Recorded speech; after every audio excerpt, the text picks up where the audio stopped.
what Trump said at the time was, he said, I never want you to forget this.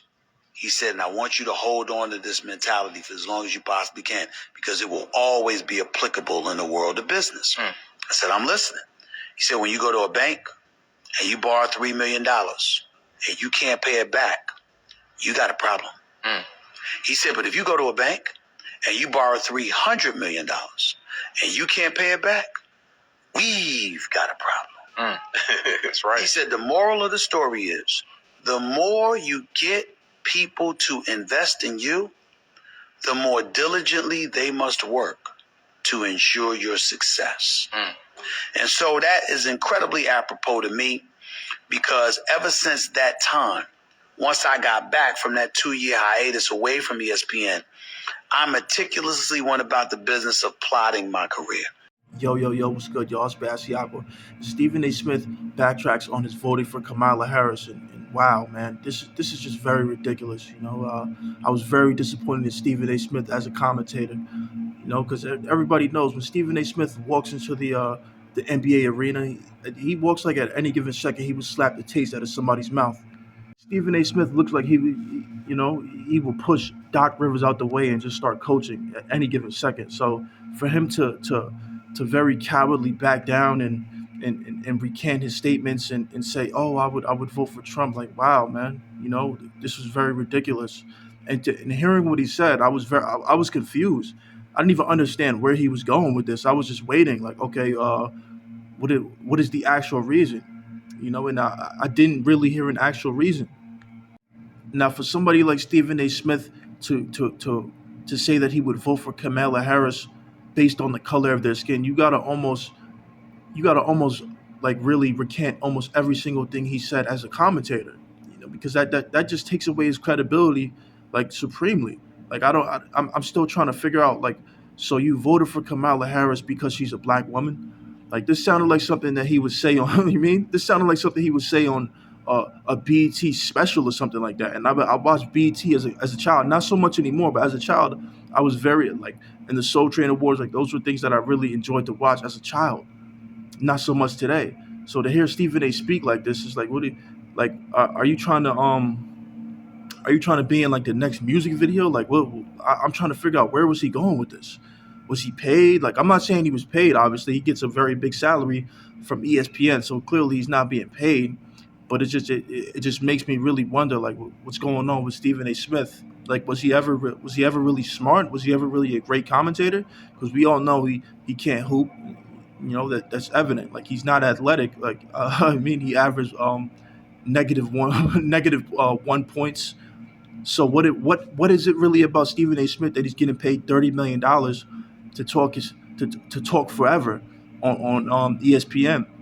I think I saw him talking on the country music channel one time. Like, what is he on TV so much for if he can't even explain why he would use his big influence? Like, Stephen A. Smith has a very big influence.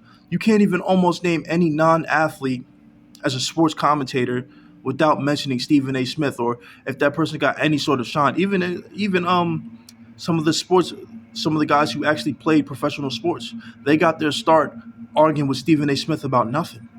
So to see this, it really makes me like, wow. Like, all the arguments with LeVar Ball and stuff like that, like, it really makes me see, like, wow, was this all an act? Was he lying this whole entire time? And then when you hear Stephen A. Smith's reason for why he wouldn't vote for Donald Trump and why he would vote for Kamala Harris, like, it really makes you wonder, like, what was this dude ever talking about over these 20 years? How long has he been doing this? 15, 20 years that Stephen A. Smith has been the most I wouldn't even say popular, the most talkative commentator. Like, he's just always on TV, like, talking a lot.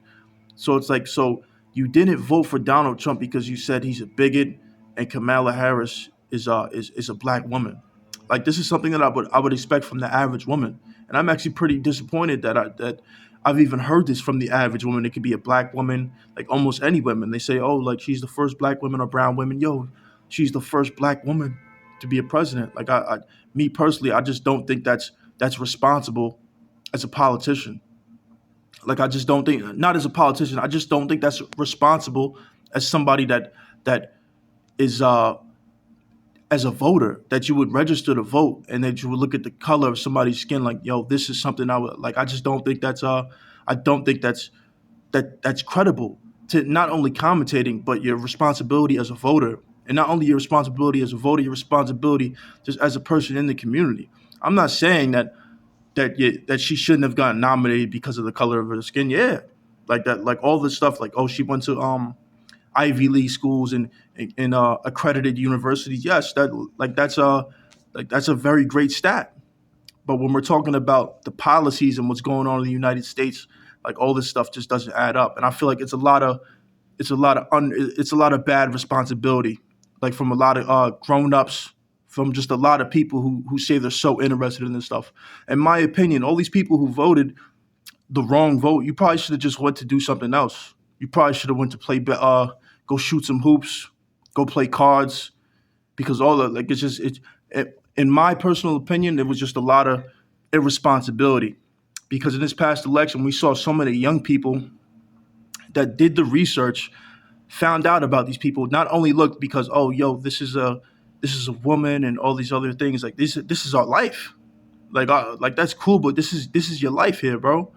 You can't just be making decisions like, oh, I like this shirt. Like I got that same shirt. Like I don't care. I don't. That's why me personally, I don't judge people. I try not to judge people too much, because at the end of the day, you want to get things done, and you want it to get done your way. If you don't, then you like I think it's socialism, or however you say, like you like stuff like that. You don't support entrepreneurship. You don't support uh, getting things based off you working hard and you being competitive and you having a drive to go out and do things. Why even wake up? Why even wake up and go work hard and say, yo, let's go hard today? What's the point if everything is gonna be picked based on what people think should happen and not what, yo, we need this. So me personally, I just think it was very irresponsible, Stephen A. Smith. I don't know, like I don't know. He's probably speaking right now. He's probably talking right now on TV or on the radio. He talks on the radio as well. So after I get off this, I'll probably go see what he has to say. Like more, he's probably still talking about this. But in my personal opinion, he should stay very, very, very far away from politics. Very far away. He probably should start talking about hockey or something like that. Because I'm starting to think all the stuff he's been saying has been wrong. Even about LeBron. I think I might make a video about that as well, man. But yeah, man, let me know what you guys think about this in the comment section. Like I said, man, I was highly disappointed, and not the voter turnout, but just the way that people were voting. Like irresponsibility is at an all-time high in this country, man, because if we don't even know something so simple on what we need in this country, and yo, this is what we need and this is who we should vote for, that the fact that there's arguments in the streets about it, this is just it's not only sad, but it's ridiculous. And the fact that there's 10-year-old kids, I guarantee you there's 10-year-old kids that knew who should be president just off a few things. They probably sat down and watched Aiden Ross for a couple seconds, like, oh yeah, okay, like they just knew. So the fact that there's grown people out here that don't know what's going on is very troubling, and it's a very troubling sign of the future. But we do have a chance to make things better. Like I hope things can get I hope things can get better. Everybody's happy about, yo, Donald Trump won. Yeah, but we should be questioning the reason why there was even a some sort of conflict and a rift in the nation. Like it's just, yeah, man. But let me know what you guys think about this. Turn on notifications, like and follow me, subscribe to me on Rumble, man. Um, yeah, peace.